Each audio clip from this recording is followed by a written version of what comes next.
Bonjour à tous et bienvenue pour ce nouveau webinaire avec comme invité spécial Legal Start. Et le thème de ce webinaire, c'est les clés d'une transition réussie de l'auto-entreprise à la société. Alors, comme ce qu'on fait toujours, on commence par une petite présentation de l'Hibou, comme ça on attend les retardataires. Alors, qu'est-ce qu'on fait chez le Hibou? En fait, on est une plateforme de mise en relation entre freelance spécialisés informatiques et les grands groupes. Aujourd'hui, on a environ 80 salariés chez le Hibou. On a fait un chiffre d'affaires de 82 millions en 2023 et notre objectif, c'est 120 millions pour fin 2024. Et aujourd'hui, vous êtes un peu plus de 80 000 freelances inscrits sur notre plateforme. Et en termes de reconnaissance, le Hibou, on fait partie de la French Tech depuis un an. Et ensuite, on a gagné le prix de la Startup de l'année en 2023 avec le concours EY. Donc voilà. Et puis, je vous laisse voir qu'on a Nolwenn avec nous aujourd'hui. Donc, Nolwenn, si tu veux te présenter. Merci beaucoup, Héloïse, en tout cas. Oui, alors moi, je m'appelle donc Nolwenn, hein, je suis juriste chez Legal Start. Et alors, Legal Start, hein, si vous ne connaissez pas, c'est une société qui, justement, permet de créer des sociétés, d'accompagner aussi un petit peu les entrepreneurs au quotidien. Alors, nous, c'est plutôt sur la partie vraiment un peu plus technique, création. Et donc, c'est pour ça que là, je vais vous parler notamment de la transition entre l'auto-entreprise et la société directement. Donc, on va aborder plusieurs points. Voilà, alors Héloïse, pour la présentation, moi je pense que tu me dis si j'ai oublié des trucs, qu'il y a d'autres choses à rajouter. Et... Non, c'est très bien. Surtout si vous avez des questions, il y a un chat qui est disponible, donc n'hésitez pas à les poser. On essaiera de les prendre au fur et à mesure du webinaire. Effectivement, c'est vrai que là, on les voit bien, donc n'hésitez pas à poser vos questions dessus. Si ça va trop vite, s'il y a des choses que vous ne comprenez pas, vous posez vraiment les questions, il n'y a pas de souci. Je suis là pour ça. Hein. Je vais répondre à toutes vos questions directement. Donc, si ce n'est pas clair, vous mettez ça dans le chat et vous aurez toutes les réponses là aujourd'hui après ce webinaire. Ouais. Et aussi, on vous enverra le replay avec les slides d'ici la fin de semaine. Donc, vous aurez toutes les infos en votre possession. Parfait. On attaque, du coup, on commence le webinaire, Héloïse. Allez, c'est parti. Alors, donc, effectivement, comme vous l'avez compris, comme on va parler en transition de la partie auto-entreprise à société, je vais quand même vous rappeler assez rapidement les avantages et les inconvénients aussi de l'auto-entreprise. Quand est-ce qu'il faudra changer? Parce qu'effectivement, vous le savez très certainement, mais il y a des fois où vous allez être obligé en fait de quitter l'auto-entreprise. C'est vrai qu'elle a quand même ses limites, malheureusement. Et alors, dans ce cas-là, si jamais ça venait à se produire, si jamais vous souhaitez changer de forme juridique, à ce moment-là, je vais vous expliquer un petit peu le fonctionnement, les démarches. Vous allez voir que ce n'est pas bien compliqué. Ça se fait, c'est vraiment pas sorcier du tout. Donc, premièrement, effectivement, je vais commencer sur les avantages, je vous l'avais dit, de l'auto-entreprise, puis ses inconvénients, assez classiquement. Donc, dans les avantages, vous l'avez constaté, c'est quand même très, très simple. C'est-à-dire qu'il y a vraiment peu de formalités avec une micro-entreprise. Vous n'avez pas de statut à avoir, vous n'avez pas de compte professionnel. Alors, un compte séparé, si, bien sûr, mais pas le compte professionnel tel qu'on peut le connaître en société. Vous avez donc simplement ces déclarations, pas de capital minimum. La comptabilité, c'est extrêmement simplifié. Comme vous le savez, vous la tenez absolument sur ce que vous voulez, c'est-à-dire que ça soit un cahier, que ça soit un document Excel. Voilà, il n'y a pas de formalisme particulier. Vous entrez simplement les entrées d'argent parce que, comme vous le savez, alors ça, je vais en parler après, ça fait partie des désavantages malheureusement, mais il n'y a pas de charge. En tout cas, la notion de charge en micro-entreprise n'est pas présente. Les impôts, l'URSSAF, ce n'est pas quelque chose qui va rentrer en jeu dans le calcul de vos cotisations sociales et de vos impôts. Il y a également aussi, rassurez-vous, une protection de votre patrimoine. On fait bien la distinction entre patrimoine personnel et patrimoine professionnel, donc tout ce qui est lié justement à votre vie personnelle. Si jamais il y a des dettes liées à l'activité commerciale, ce ne sera pas impacté. Votre maison ne sera pas du tout impactée. Pareil, il faut bien, donc rassurez-vous, à ce niveau-là, ce n'est pas parce que ça reste un statut en personne individuelle, un statut simple, que pour autant, vous allez devoir rembourser des dettes professionnelles. Donc ça, voilà. Et les coûts, il y a effectivement des coûts qui sont assez avantageux. Alors, je vous mets là, pour rappel, le taux des cotisations sociales.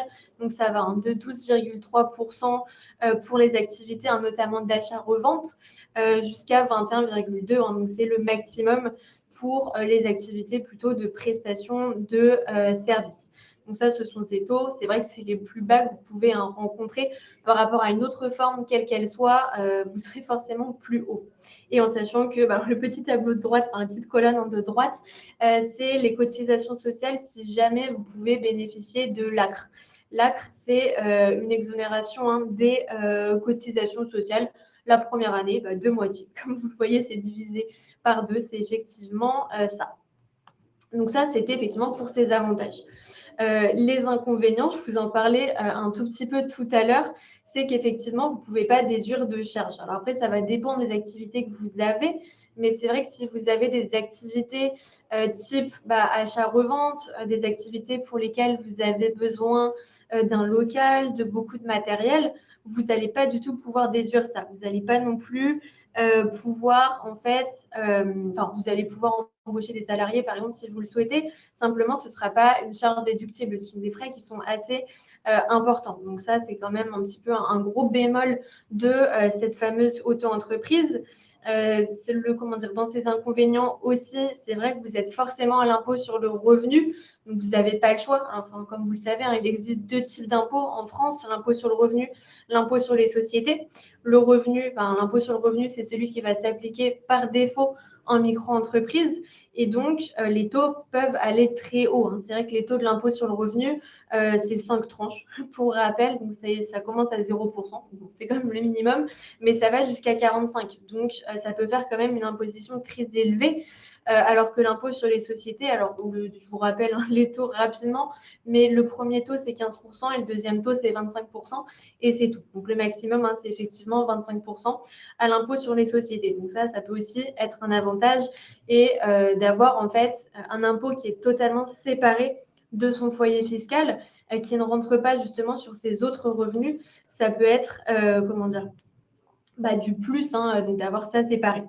L'UTER, pas de charge, même transport, non du tout.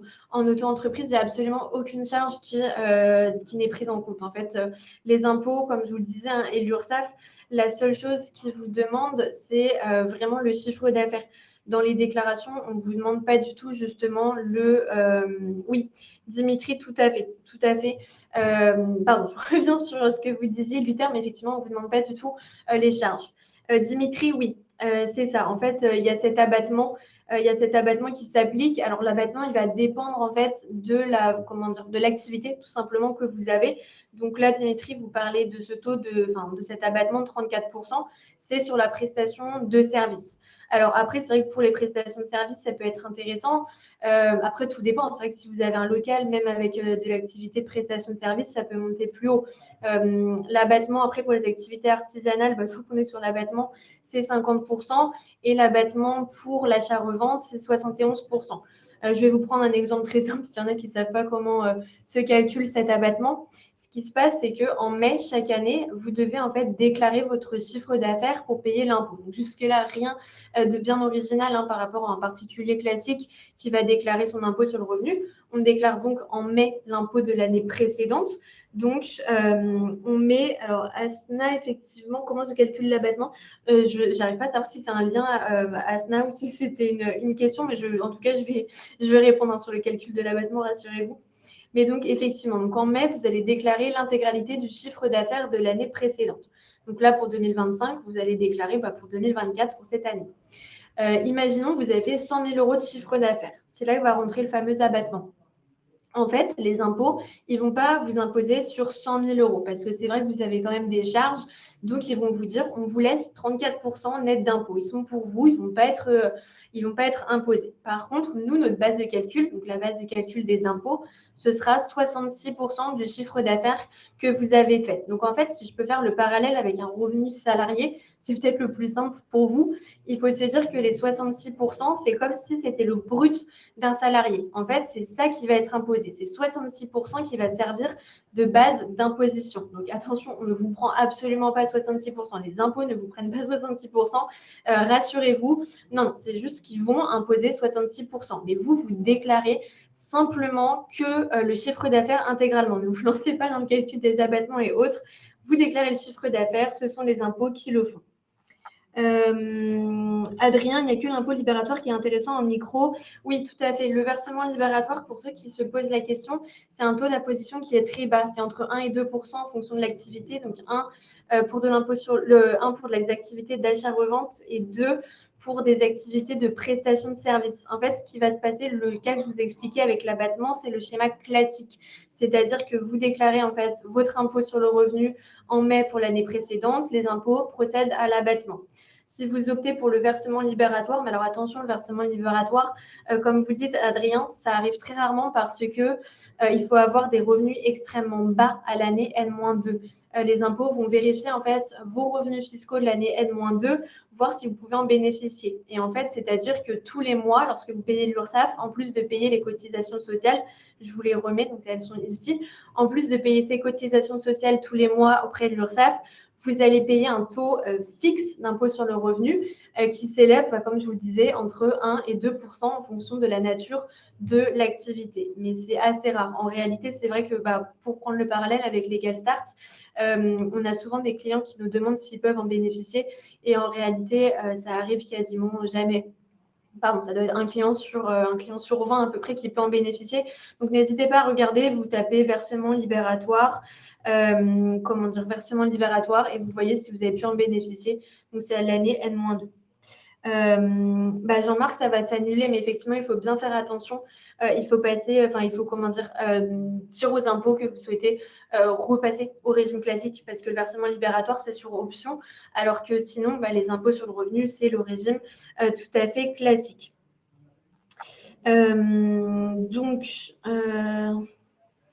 Mazar, bonjour. Concernant la retraite par rapport au portage, si on a encore 10 ans d'activité avant la retraite, est-ce plus intéressant d'avoir sa propre société par rapport au portage?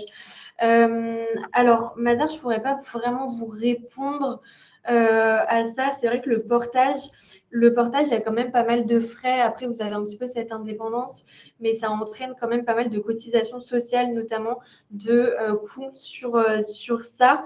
La société, alors moi, je ne vais pas vraiment détailler la société, mais Mazar, si vous avez des questions avec Legal Start, on a une formule qui s'appelle un entretien expert.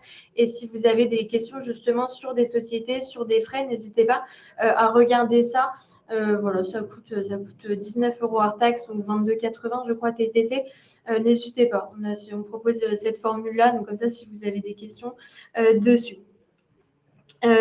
Alors Nadine, comment se passe le statut d'auto-entrepreneur quand on touche l'ARE? Est-ce qu'on continue de le toucher si notre activité s'arrête? Nadine, alors tout dépend. Tout dépend en fait quand est-ce que vous avez touché quand est-ce que vous avez commencé votre activité de micro-entreprise. C'est-à-dire que si vous l'avez commencé avant, donc pendant votre emploi salarié, vous allez pouvoir cumuler les deux, et les ARE et les revenus de la micro-entreprise. À l'inverse, en fait, si jamais vous aviez votre emploi, vous ouvrez vos droits aux ARE et ensuite vous créez la micro-entreprise.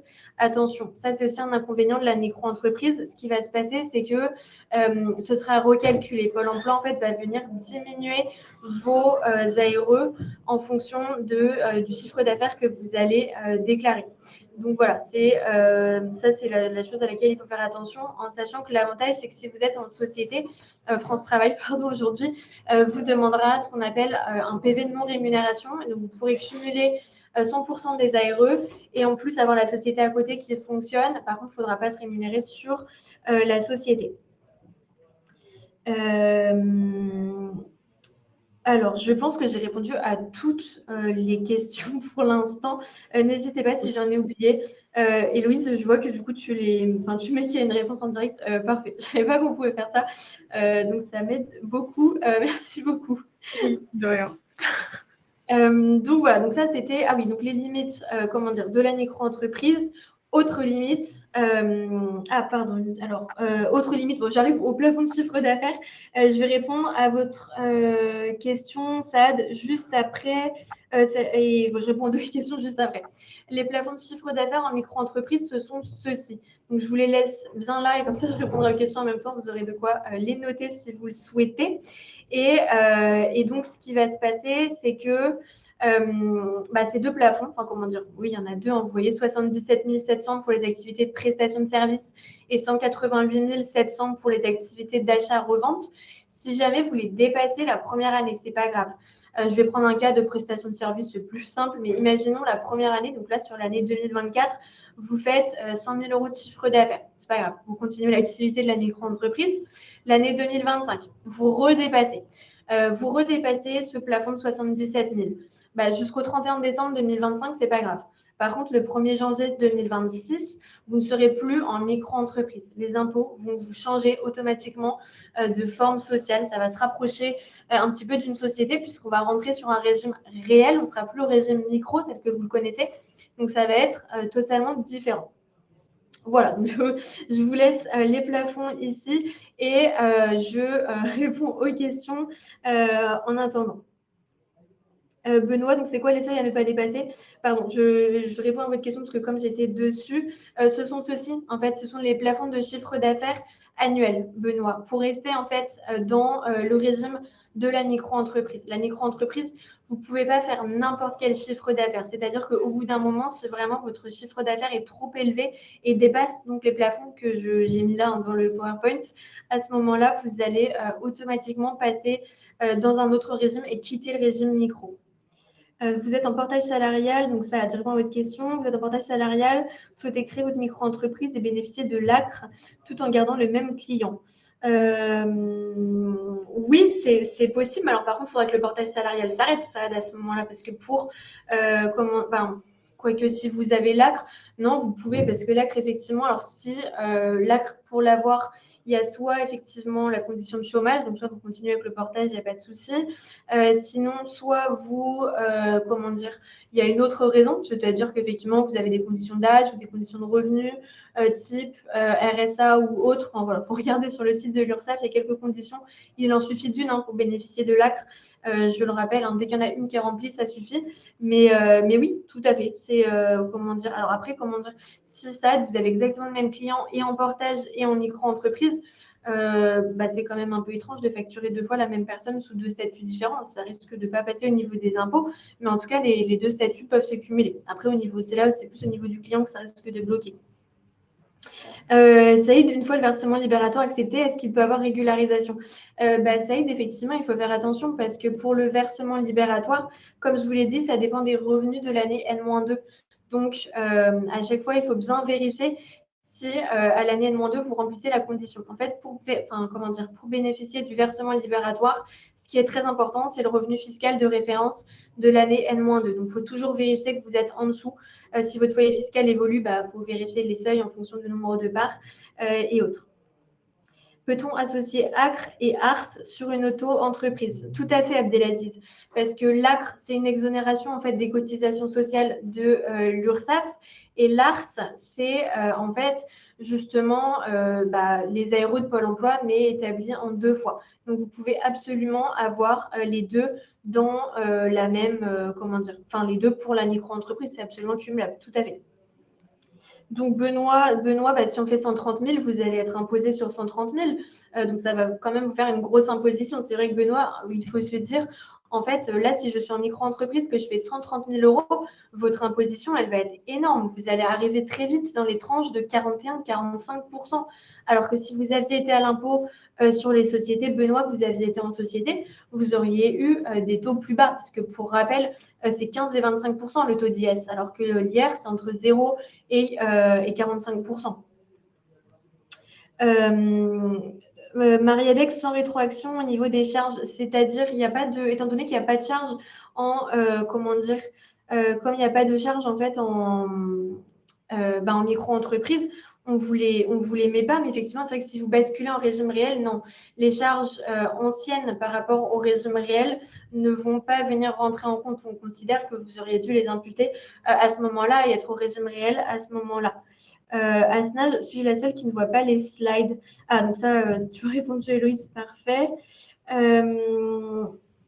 Si on doit payer son loyer, on doit se verser un salaire en conséquence. Alors oui, si vous payez un loyer, Dimitri, tout à fait, vous devez le déclarer en tant que salaire, mais sauf que la micro-entreprise, si elle vous paie un loyer, ça ne va pas déduire les charges. En plus, ça va vous imposer, autant en société, pardon, Dimitri, ça peut être intéressant de faire ça parce que ça va être une charge pour la société. Mais là, ce qui va faire que ça fera une charge pour elle et vous, une augmentation. Mais là, finalement, Dimitri, vous allez être imposé sur plus et vous faire payer un loyer. Sachant que l'argent de la micro-entreprise, vous pouvez l'utiliser très librement. Hein. On n'est pas du tout comme une société où il faut se rémunérer, faire des fiches de paie si on est en SASU ou en SARL. Donc non, vous pouvez si vous le souhaitez, mais vous ne déduirez pas les charges en micro. Gérald, oui, mais il y a tous les frais inhérents à une entreprise qui s'ajoutent aux impôts. Gérald, vous parlez de la micro-entreprise ou ou de la société, parce que c'est vrai qu'en micro-entreprise, il y a des frais, tout à fait, mais ils ne rentrent pas dans le calcul, c'est pour ça. Ah oui, d'accord, de la société, pardon. Parce qu'en micro-entreprise, ils rentrent dans l'abattement, justement, les impôts considérés qu'il y a un abattement, l'abattement dont on parlait tout à l'heure. Et donc, c'est pour ça. Ça permet de faire rentrer ça. Mais oui, tout à fait. Mais Gérald, ça, alors, la comptabilité, si jamais il y a des formations, alors tout dépend, il ne faut pas être dans l'excès, mais vous pouvez déduire ces charges, en principe, en société. Il faut vraiment que ça soit dans le but de l'activité pour développer l'activité. Alors, Saïd, pour faire suite à ma question, j'ai bénéficié, je pense que je ne devrais pas. Ah, Saïd, vous avez bénéficié du prélèvement forfaitaire. À ce moment-là, appelez les impôts. Appelez les impôts pour savoir ce qui a été fait, pour voir si vous payez plus de si vous payez les mêmes cotisations sociales, mais de l'impôt à ce même moment. Vérifiez bien. Et si jamais, ils vous en ont fait bénéficier alors que vous ne deviez pas parce que ce n'était pas rempli à l'année N-2, essayez de dire que vous ne saviez pas et que pour vous, vous ne savez pas qu'il fallait l'arrêter. N'hésitez pas à appeler les impôts et à vous présenter en toute bonne foi. Ça passe des fois. Vraiment, rassurez-vous. Si vous expliquez la situation, ils sont quand même parfois compréhensifs. Pardon. Pierre, donc si on est en versement libératoire et que vous dépassez le plafond de 77 000, non, il n'y a pas de, Pierre, il n'y en a pas. C'est vrai que vous allez payer de l'impôt sur une plus grosse partie, ce sera 2,2 sur plus, mais là, avec 77 700, déjà, il y a de fortes chances que ça ne puisse pas durer très longtemps, puisque de toute façon, qu'est-ce que je voulais dire, pardon. Oui, que ça ne dure pas très longtemps, pardon, parce que comme c'est le foyer fiscal, les revenus du foyer fiscal de l'année L-2, si vous arrivez vite à des montants comme ceci, d'ici 2 ans, vous ne pourrez pas en bénéficier. Dimitri, on n'échappe pas à l'impôt sur le revenu sur le salaire nécessaire pour son loyer, crédit, vacances. Non, non, tout à fait. En fait, l'argent que vous sortez, bien sûr que non, vous n'échappez pas du tout à l'impôt sur le revenu, peu importe que vous l'utilisiez pour payer votre loyer, pour payer vos vacances ou autre. Tout à fait, non, parce qu'en fait, comme je vous l'ai dit, les impôts et l'URSSAF en micro-entreprise ne se préoccupent absolument pas de ce qui sort. Ce qui sort, ce n'est pas leurs affaires. En fait, eux, ce qui les intéresse, c'est ce qui rentre. Ce sont tout ce que vos clients vous payent. Donc voilà, c'est pour ça, ils vont simplement additionner, vous allez additionner le chiffre d'affaires que vous faites et c'est la seule chose qui va compter pour les impôts et l'URSSAF. Donc non, après la sortie en micro-entreprise, c'est plus de leur ressort. Voilà, donc ça c'était les plafonds de chiffre d'affaires. Donc vous l'avez compris, je vous l'avais un petit peu dit au départ, mais effectivement, Mariedag, c'est plus le bénéfice qui compte, non? Alors Mariedag, non. Le bénéfice, c'est vraiment en société. On va parler de bénéfice en société. Par contre, en micro-entreprise, à ne pas confondre, la micro-entreprise, ce n'est pas une société. En micro-entreprise, la seule chose qui compte, c'est le chiffre d'affaires. Le chiffre d'affaires, c'est vraiment que l'argent qui est payé par vos clients. C'est tout. Statut auto-entrepreneur plus société. Est-ce qu'on peut tout à fait cumuler ces deux statuts, à la fois entrepreneur et à la fois, enfin auto-entrepreneur, pardon, et à la fois société. Attention, petite subtilité, micro-entreprise et SAS, SASU, c'est totalement cumulable. SARL, EURL plus auto-entreprise, c'est impossible. Ça ne peut pas se cumuler. Et par contre, également, attention à quelque chose, vous ne pouvez pas avoir deux activités qui sont exactement les mêmes sous deux formes différentes. Enfin, là, pour les impôts, ils ne vont pas comprendre. Il faut vraiment justifier. Alors, ça dépend, il peut y avoir des cas très particuliers. Si vous êtes une activité de service à la personne qui est une activité exclusive, dans ce cas-là, on peut comprendre d'avoir ça sous forme de micro-entreprise et une société pour la même activité, mais à des professionnels. Mais c'est un cas très particulier. Je ne vais pas m'étendre sur le sujet. Aujourd'hui, ce n'est pas du tout l'enjeu de ce webinaire. Si vous avez des questions, encore une fois, dessus, n'hésitez pas à nous contacter. Il n'y a pas de souci, on vous répondra dessus. Mariadec, vous avez raison. Alors, le bénéfice compte en entreprise individuelle au régime réel. Oui, si c'est celle-ci que vous appelez régime pur, tout à fait. En fait, comment dire? Il faut savoir qu'une micro-entreprise, c'est une entreprise individuelle au régime fiscal micro. Il existe une entreprise individuelle au régime réel dans laquelle on peut déduire des charges. C'est celle-ci, en fait, qui... Ah, d'accord, je comprends mieux. Effectivement. Et donc, dans ce cas-là, on va parler de bénéfices. Vous avez tout à fait raison. Mais étant donné que là, j'étais plutôt sur l'auto-entreprise, c'est pour ça que je vous parlais de l'absence de charges. Mais vous avez absolument raison. En entreprise individuelle, régime réel, il y a bien ces charges qui sont présentes. Alors, Paul, c'est vrai que c'est plus simple, mais donc du coup, je vais essayer de m'en m'étendre à la limite. C'est vrai que j'ai tendance à pas mal parler. Ça aide que choisir entre UI et auto-entreprise. Bon, c'est vrai que c'est peut-être pas le sujet de ce webinaire, donc je vais vraiment essayer de me concentrer sur ce qu'on fait, ce qui doit être dit aujourd'hui. Pas de souci, non, vous faites bien de poser vos questions quand même. Pour changer en fait de statut, ce qu'il faut savoir, c'est qu'il y a des fois où c'est effectivement obligatoire. Comme je l'ai dit, pour rappel, vous allez le revoir, mais si vous avez dépassé les seuils de chiffre d'affaires pendant 2 années consécutives, vous allez forcément devoir changer de statut. Si vous souhaitez vous associer aussi, vous allez devoir changer de forme de société parce qu'une micro-entreprise, comme son nom l'indique, surtout auto-entreprise, à la limite, tu peux l'appeler sous son autre nom, c'est plus parlant. Auto-entreprise, c'est quelque chose en individuel. L'auto-entreprise est une entreprise individuelle. Vous ne pouvez pas vous associer. Donc, si vous souhaitez vous associer, il faudra nécessairement entrer en société. Là, vous n'aurez pas le choix. Alors, je vous mets pourquoi changer de statut, comme ça vous pouvez le lire à la limite en attendant. Moi, si je vais répondre à votre question, qu'est-ce que vous pensez d'un client qui souhaite que les sous-traitants auto-entrepreneurs changent de statut car il a peur que cette sous-traitance avec le micro-entrepreneur soit assimilée à du salariat déguisé? Moi, de toute façon, peu importe que la personne soit en auto-entreprise ou en SASU, par exemple, ça n'a aucune différence par rapport au salariat déguisé.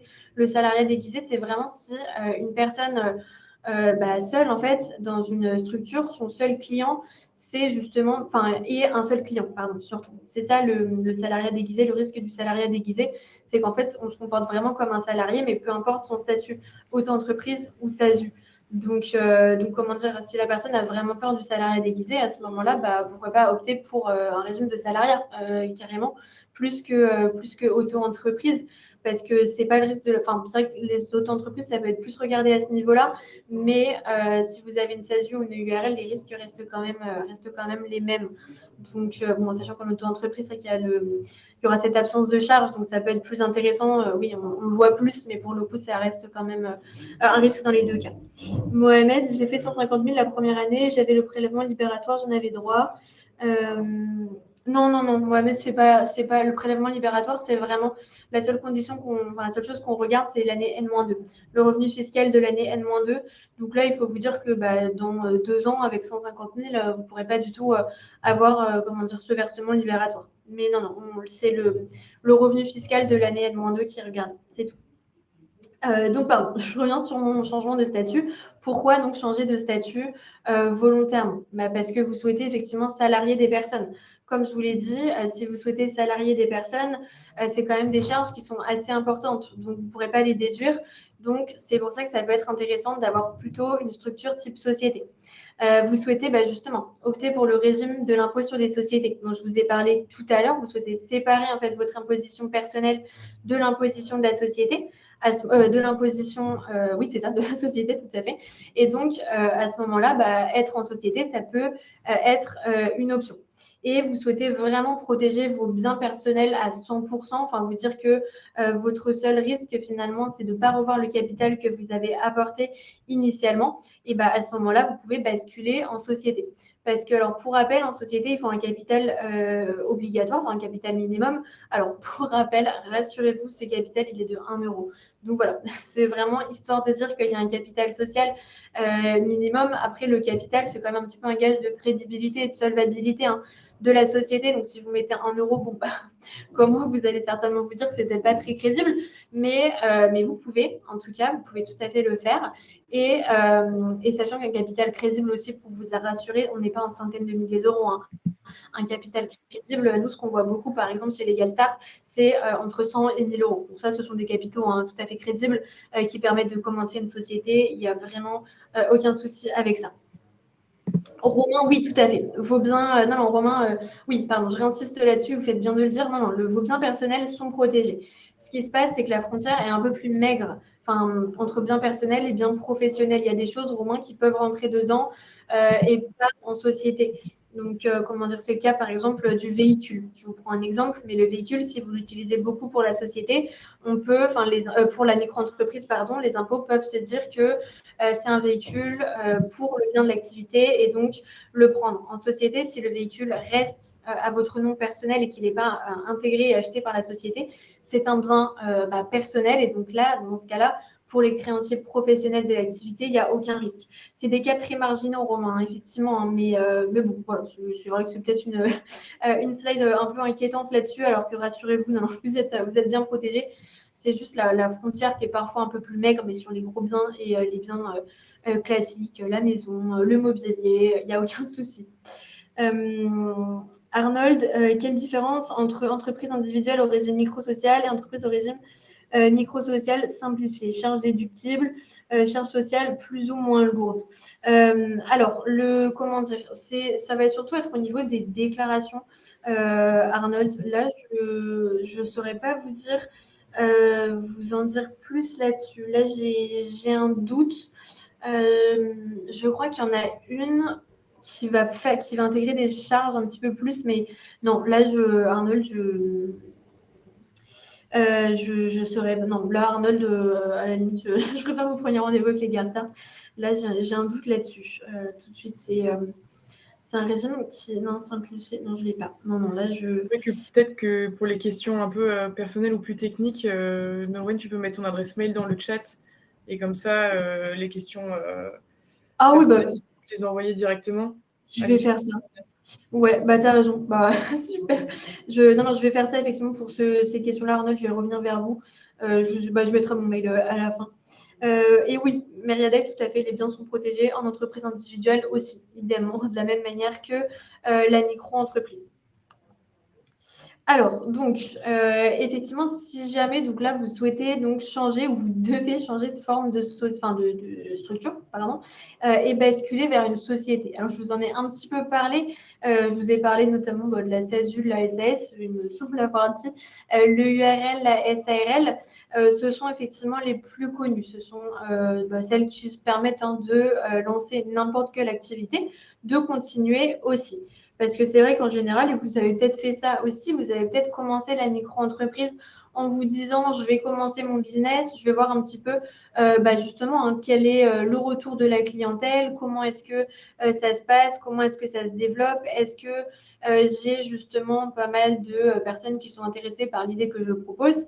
Et donc, si ça a fonctionné, ce que je vous souhaite à tous, vous vous dites peut-être, justement, je voudrais passer en société maintenant pour avoir une structure un petit peu plus importante, qui ne soit pas limitée en termes de chiffre d'affaires et qui permette aussi de s'associer, de conserver un capital, une trésorerie, en fait, tout simplement, pour faire des investissements et autres. À ce moment-là, vous pouvez donc basculer en société. Alors bon, je l'ai mis en petit warning quand même pour vous indiquer qu'une société, c'est effectivement plus complexe à gérer. C'est vrai que ce qu'il faut se dire, c'est qu'une société, la comptabilité, je vous parlais de comptabilité sur un Excel ou sur un cahier. Autant vous dire qu'en société, ce n'est pas possible du tout. Ça, c'est vrai que c'est quelque chose qui n'est pas du tout envisageable. Il faut vraiment tenir une comptabilité très stricte en société. Il faut également en fait établir un bilan chaque année en société. Alors, c'est en général l'expert comptable qui le fait, rassurez-vous. Il y a plein de comptables et d'experts comptables. De toute façon, tout expert comptable ou comptable peut le faire, mais il y en a plein. Il y a même des logiciels qui vous aident à tenir la comptabilité. Donc, rassurez-vous, c'est loin d'être insurmontable. C'est juste qu'il faut se dire qu'effectivement, on va changer. Le petit cahier avec encaissement, décaissement ne s'applique plus. Donc, c'est la seule chose. Et faire ce bilan comptable chaque année pour justement pouvoir payer l'impôt sur les sociétés. Mais c'est tout. Une fois que vous avez pris un petit peu le pli, il n'y a pas de raison que ça se passe mal. Vous avez fait le plus dur, commencer l'activité. Maintenant, après les formalités administratives, il y a de tout. Vous pouvez vraiment être accompagné au quotidien, donc il n'y a pas de souci. Alors, donc du coup, je vous disais pour quelle forme de société opter. Je vous parlais donc de la SAS. Alors, de manière globale, ça englobe aussi la SASU, la SAS. Le U de SASU, c'est pour unique, associé unique, c'est tout. Le URL, donc, de manière globale, toujours la SARL. Et le URL, c'est une SARL à associer unique. Il y a deux différences, notamment au niveau de ces sociétés. Tout ce que je vous ai dit juste avant, c'est la même chose pour les sociétés, pour la SAS et la SARL. Il n'y a aucune différence du tout au niveau du fonctionnement, du capital minimal obligatoire, du fait de tenir la comptabilité, toutes les charges dont on a parlé tout à l'heure qui ne pouvaient pas être déduites en auto-entreprise. Là, par contre, vous vous dites que vous pouvez les mettre en société. Tout ce qui va se rapporter justement à votre société, vous allez pouvoir le mettre dans les charges, en fait. Et votre imposition sera basée sur du réel, c'est-à-dire vraiment sur les bénéfices dont on parlait tout à l'heure, c'est-à-dire le chiffre d'affaires moins les charges. Donc, chiffre d'affaires moins charges, ça donne les bénéfices et c'est ça qui va être imposé. Donc là, vous pouvez mettre le loyer, par exemple, dont on a parlé, si vous souhaitez mettre un loyer à votre société, si vous avez des abonnements. Voilà, tout ça, ce sont des charges pour la société. Et donc, en SASU ou en SAS, il faut savoir qu'il y a forcément un dirigeant, au minimum un dirigeant. Et le régime de sécurité sociale des dirigeants, c'est le régime des assimilés salariés. Ça reste le régime général de la sécurité sociale. Pourquoi je vous dis ça? C'est pour vous dire que la couverture sociale est plus importante que la couverture de micro-entrepreneurs. En micro-entreprise, vous l'avez bien compris, vous êtes à une caisse un petit peu particulière, vous êtes à la caisse des indépendants. Et donc, il y a moins de cotisations sociales, mais du coup, une protection sociale un petit peu moins élevée et des cotisations à la retraite moins élevées aussi. Et donc, c'est pour ça qu'il y a ces taux de cotisation sociale qui sont très importants, ce taux de 80%. Je vous prends un exemple très simple. Asna, j'arrive sur votre question juste après. C'est-à-dire que si le dirigeant se rémunère, le président, par exemple, se rémunère tous les mois en SAS, 1 000 euros, par exemple, la société devra sortir 1 800 euros. 1 000 pour lui et 800 pour les cotisations sociales. Donc, ça fait quand même une grosse sortie d'argent. Et à l'inverse, si le dirigeant ne se rémunère pas, il ne va pas payer du tout de cotisations sociales. Il y aura 0 euros. Je vous laisse la slide juste là, je réponds à Asna. À partir de quel chiffre d'affaires le passage en entreprise réelle devient intéressant?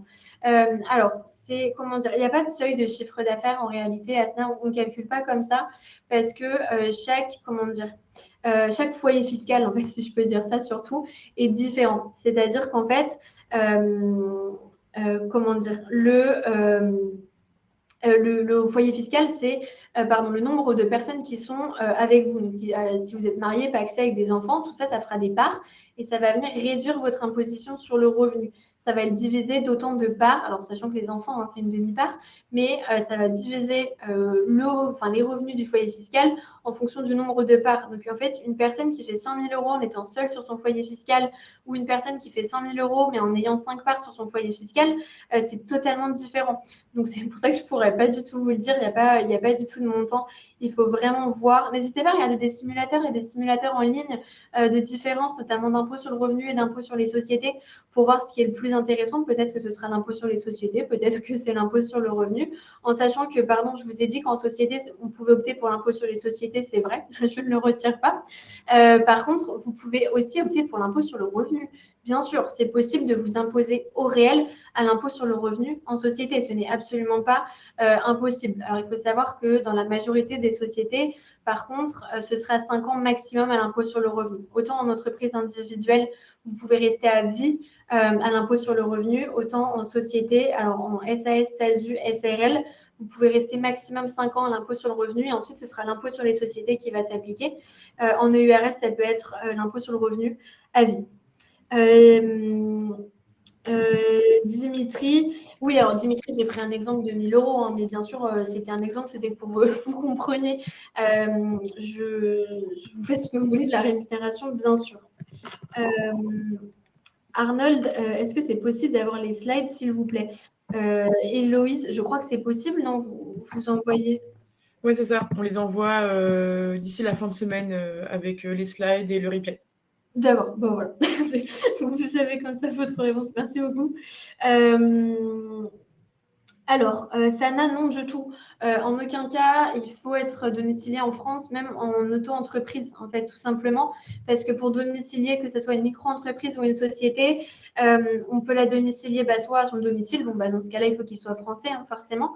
On peut le mettre dans une société de domiciliation ou alors on peut le mettre au siège social, enfin, dans le local d'une autre société de manière générale.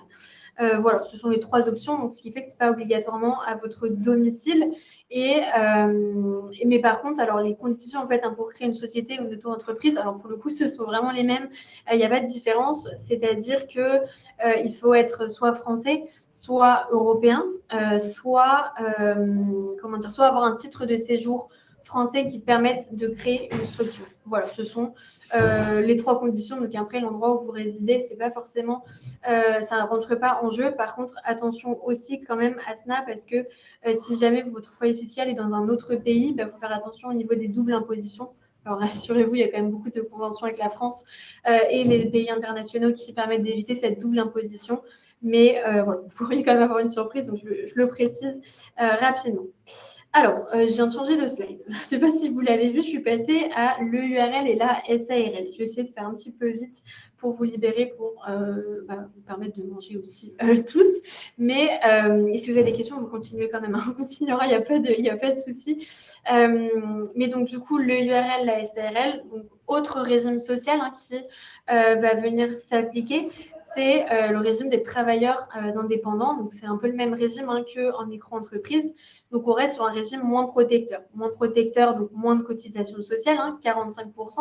Mais par contre, un dirigeant qui ne va pas se rémunérer en EURL ou en SARL, il va payer environ 1 110 € de cotisation sociale minimale obligatoire chaque année et par dirigeant non rémunéré. Donc, attention à ça. Si vous souhaitez commencer une SARL avec plusieurs dirigeants, par exemple, et ne pas vous rémunérer, il va y avoir 1 110 € x 3 s'il y a 3 dirigeants et sur l'année. Donc voilà, c'est la petite particularité. Alors, c'est l'arnaque, le URL, Romain. Le URL, non, du tout. C'est pas du tout, c'est une société qui permet de déduire des charges, qui permet justement de cotiser à la sécurité sociale et à la retraite en ayant des cotisations sociales qui sont moindres par rapport à une SAS et une SASU. Du tout, en réalité, c'est une société très courante justement pour une structure qui va être petite et qui va permettre en fait à ses dirigeants de vivre mensuellement. C'est vraiment cette structure-là qu'on retrouve le plus souvent. Si vous regardez les commerces un petit peu autour de vous, il y a de grandes chances que ce soit des EURL ou des SARL. C'est vraiment une société très classique. au contraire, justement, pour une activité et encore plus pour vous aujourd'hui, puisque vous êtes en auto-entreprise. Donc, c'est que vous avez votre activité, que c'est une activité qui est régulière pour vous. Donc, le URL est une suite en général très, très logique après la micro-entreprise. Mais oui, c'est ça. C'est vrai que Romain, le principe d'une société, c'est qu'elle fonctionne bien, ou alors si elle a beaucoup de dettes, de pouvoir justement les imputer, hein, tout simplement, contrairement à la micro-entreprise où là, on ne peut pas du tout les mettre et on se base vraiment sur du chiffre d'affaires. Alors, donc les démarches pour créer sa société, je vous l'ai dit, mais ça reste assez logique. La première chose, fermer la micro-entreprise. Bien sûr, on ratit la micro-entreprise. Donc aujourd'hui, tout se passe sur le site de guichet unique de l'INPI. Et ensuite, on crée la société. Les étapes de création d'une société, là, c'est un petit peu plus compliqué. C'est-à-dire qu'il faut des statuts provisoires, déposer le capital social auprès de la banque, envoyer les statuts au greffe, publier une annonce légale et publier la liste des bénéficiaires effectifs. Donc, tout ça, ce sont des choses un peu plus lourdes. En sachant que ces 2 points, le A et le B, Legal Start, on le fait. Bien sûr, on vous fait tout ce qui va être de la création à la radiation, en passant par la modification, par la mise en sommeil, par la cession d'action, par les modifications statutaires, enfin voilà, tout ce qui va toucher à votre société, à votre micro-entreprise, on le fait. Enfin, vous pouvez vraiment nous faire confiance là-dessus. On accompagne beaucoup d'entrepreneurs au quotidien, donc il n'y a aucun souci. Nos équipes sont très familières avec guichet unique, avec les greffes. Enfin voilà. Donc, rassurez-vous, on le fait. Du coup, j'en profite pour vous mettre le code promotionnel qu'on a si vous créez avec nous, donc le hibou 20. Je vous laisse le noter en plus. Je vous laisse là sur la slide, comme ça vous pourrez le noter. Moi, c'était ma dernière slide. Du coup, je vais répondre à vos questions en même temps. Je n'ai pas plus de choses à vous dire. Donc, si vous avez d'autres questions dans le chat, n'hésitez pas. Donc, Adrien, si on a l'ARE, il vaut mieux faire une SAS et ne pas se verser de salaire et passer en EURL quand on perd l'ARE si on ne prévoit pas d'avoir de salariés. Adrien, c'est un cas très classique. Ce que vous dites là, c'est effectivement le schéma qu'on voit le plus parce que les ARE, c'est avec la micro-entreprise, comme je vous l'ai dit, ça recalcule, alors qu'avec justement une SAS, si vous indiquez à France Travail que vous ne vous rémunérez pas, vous avez 100% de vos ARE qui sont étalés dans le temps. Vous n'avez pas du tout de cotisation sociale minimale obligatoire. Et tout à fait, Adrien, vous avez absolument raison. On peut absolument changer de forme de société. Rassurez-vous, une société, elle peut évoluer dans le temps. On peut la modifier. Donc, ça peut vous paraître une grosse modification de passer de la SASU, notamment à l'EURL, par exemple, mais ça reste une transformation. C'est-à-dire que votre numéro sirène, donc le numéro d'identification va rester le même, le capital reste le même, le compte en banque reste le même, les statuts restent sensiblement les mêmes. Enfin, voilà, pour vos clients, c'est parfaitement indolore. Alors, ils avaient une facture, il y avait marqué SASU. Ils auront une facture après, il y aura marqué EURL, mais c'est juste ça. Donc, l'activité continue. Dimitri, EI-ORL, c'est 30% de charges sociales, vs 45% URL. En entreprise individuelle, Dimitri, on est aussi autour de 45. On est aussi autour de 45. Alors après, tout va dépendre du régime que vous avez choisi en entreprise individuelle, mais on est aussi sur les 45. Saïd, alors ce ne sera pas réellement des simulateurs SASU à l'IS ou à l'IR, ce sera simplement des simulateurs en ligne d'impôt sur le revenu et d'impôt sur les sociétés.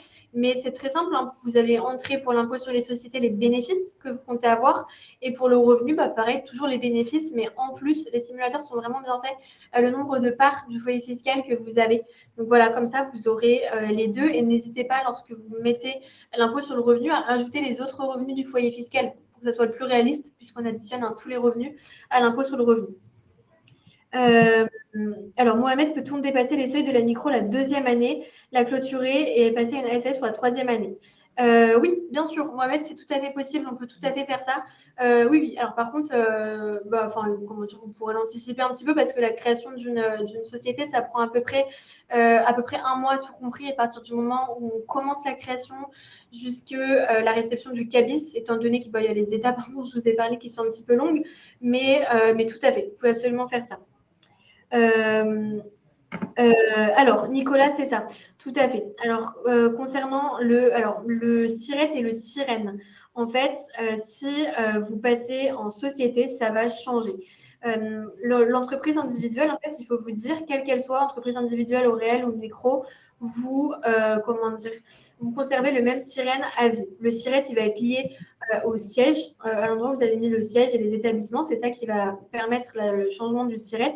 Mais sinon, le sirène reste le même. Et effectivement, le sirène, comme je vous l'ai dit, c'est pour une auto-entreprise, c'est quelque chose de personnel. C'est un sirène par personne. Donc, en société, tout à fait. Vous allez changer de sirène si vous créez une société. Le SIRET, si vous faites la transformation, donc on est bien d'accord de SASU à EURL, ou même l'autre sens, le SIRET va rester le même si le siège social ne change pas. S'il n'y a aucun changement de siège social, le SIRET reste aussi le même en plus du sirène. Dimitri, oui, il y a le simulateur URSAF. N'hésitez pas à regarder les simulateurs URSAF, ils sont vraiment très bien faits et très officiels. Julien, si on prévoit de dépasser les plafonds de chiffre d'affaires pour la deuxième année en 2024, non, du tout. Julien, il n'y a en aucun cas besoin d'attendre de finir une année complète. Vous pouvez changer n'importe quand de structure. C'est-à-dire que si demain, donc le 22, je vais aller chercher la date, le 22 février, vous souhaitez passer en société, vous pouvez. Si vous souhaitez passer le 17 décembre, vous pouvez aussi. Non, non, faites absolument ce que vous voulez. Ça fonctionne tout le temps. Hein. Vous n'êtes pas du tout obligé de créer à un moment précis. C'est vrai qu'en général, on a besoin de créer en janvier parce que c'est plus simple, ou fermer en décembre parce que pareil, ça coïncide avec les années civiles. Mais c'est pas du tout des obligations. Écoutez, alors j'ai l'impression qu'il n'y a plus d'autres. J'ai encore des petites questions. Martin, vous avez fermé votre auto-entreprise il y a à peu près 1 an. Oui, tout à fait. Tout à fait. Vous pouvez tout à fait rouvrir une auto-entreprise, Martin. Par contre, comment dire vous pouvez tout à fait, en sachant que vous allez conserver le même sirène. Ne soyez pas étonnés. Voilà, la petite précision. Si on doit fermer notre micro-entreprise avant de faire les démarches de création de l'entreprise et que cette création prend 1 mois, transition d'1 mois sans entreprise. Alors Paul, non, vous n'êtes pas obligé de stopper l'activité, c'est-à-dire que en fait, vous allez pouvoir transposer vos factures, vous ferez une facture rectificative à votre client et vous le mettrez sur la société. Vous pouvez faire la facture avec la mention, au lieu de mettre le numéro sirène, vous mettez société en cours d'immatriculation et vous ferez une facture rectificative au client en indiquant le numéro sirène de la société. J'ai l'impression, alors attendez, parce que plusieurs une URL, alors que de ce que j'ai pu lire, 16 UR est plus avantageux si on ne prend pas de salaire. Ça dépend. Hein, non, je pousse absolument vers rien. Il faut savoir que si vous ne prenez pas de salaire en SASU ou en EURL, notamment en SASU surtout, vous n'avez pas de couverture sociale parce que c'est vraiment les rémunérations du dirigeant qui vous couvrent auprès de la sécurité sociale. Maud, est-ce qu'il faut obligatoirement radier sa micro avant de créer une société Alors, comment facturer entre-temps je l'ai dit à Paul, il me semble. Donc, si vous avez besoin que je répète, n'hésitez pas à me le dire. Il n'y a pas de souci. Mais d'accord, merci Saïd.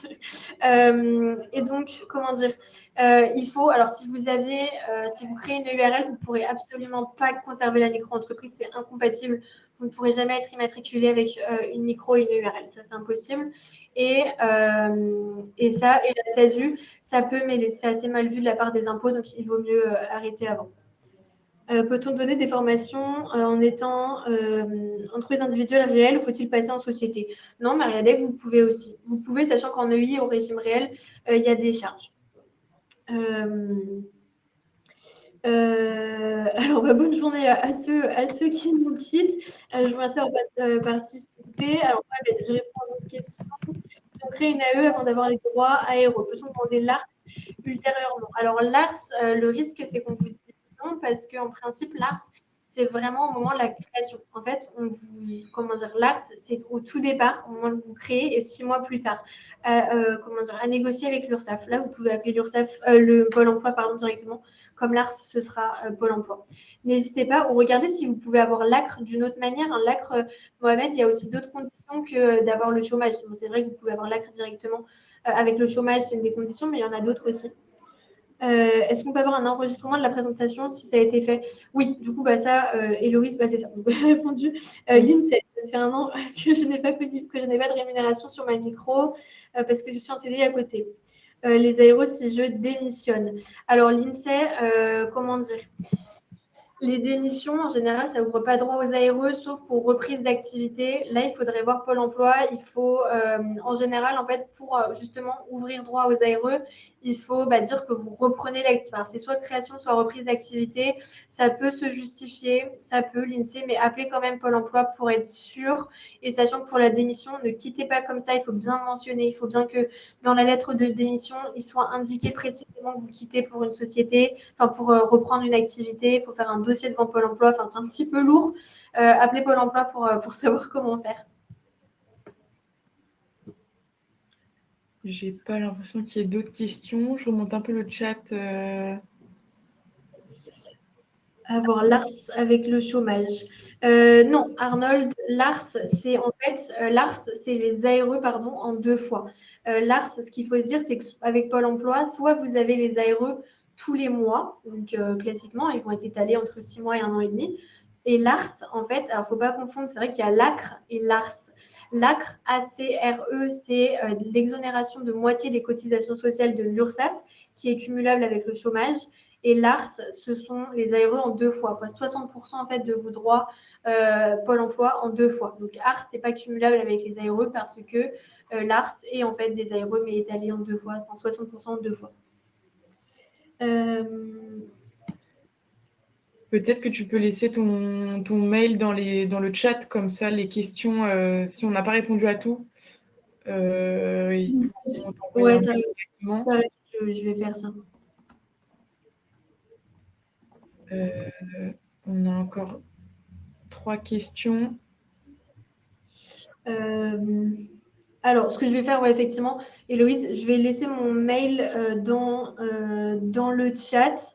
Et comme ça, pour les questions qui arrivent après mon mail, je vous y répondrai, je pense, plutôt par mail, parce que c'est vrai que c'est un sujet qui entraîne beaucoup de questions. Donc, je vous laisse ça. Vous poserez vos questions sur mon mail et je réponds pour les derniers. Adrien, les aides administratives, vous pouvez en avoir pas mal. C'est vrai que nous, avec Legal Start, on propose des aides et comptables et administratives. On a des abonnements pour ça, pour les sociétés. Donc, rassurez-vous. Voilà, si vous contactez Legal Start, n'hésitez pas à appeler le service client, le standard, et ils vous répondront, il n'y a pas de souci. Ars plus les 40% sur un espace de 6 mois. Alors, Mahmoud, c'est possible de récupérer les 40% restants, mais alors à ce moment-là, en fait, il faut que la société ait pris fin. Et alors, ce ne sera pas vraiment 6 mois parce que l'Ars, c'est sur 6 mois déjà. C'est le premier versement au départ et 6 mois plus tard, le deuxième versement. Et ensuite, si jamais la micro prend fin, que vous radiez l'activité ou la société même, à ce moment-là, vous pouvez avoir le restant. Mais oui, voilà, ce sera plus tard. Oui, Rini, ça a augmenté, c'est 60% depuis le 1er juillet 2023. Voilà, ça fait 6 mois. Gérer l'ACRE au bout de 2 ans car j'avais déplacé les plafonds. Alors, l'ACRE, c'est vraiment pas lié au plafond. Mais rédacts, j'ai du mal à. De toute façon, mes rédacts, il faut dire, c'est que l'ACRE, c'est pas parce que vous avez dépassé les plafonds, c'est surtout que, en fait, l'ACRE, c'est 1 an, tout simplement. C'est pas éternel. L'ACRE, c'est vrai, malheureusement, ça dure que 1 an, donc c'est pas une question de plafond. C'est vraiment que vous étiez arrivé au bout des plafonds. On est quand même imposé lorsqu'on veut récupérer notre argent. Arnold, oui, effectivement, à partir du moment où vous allez le déclarer, le récupérer, ce sera en différé, bien sûr.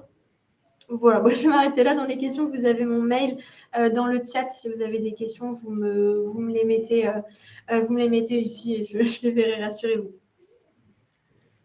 Merci beaucoup, Nolwenn, pour toutes ces réponses et pour ta super présentation. Je pense que ça a pas mal parlé.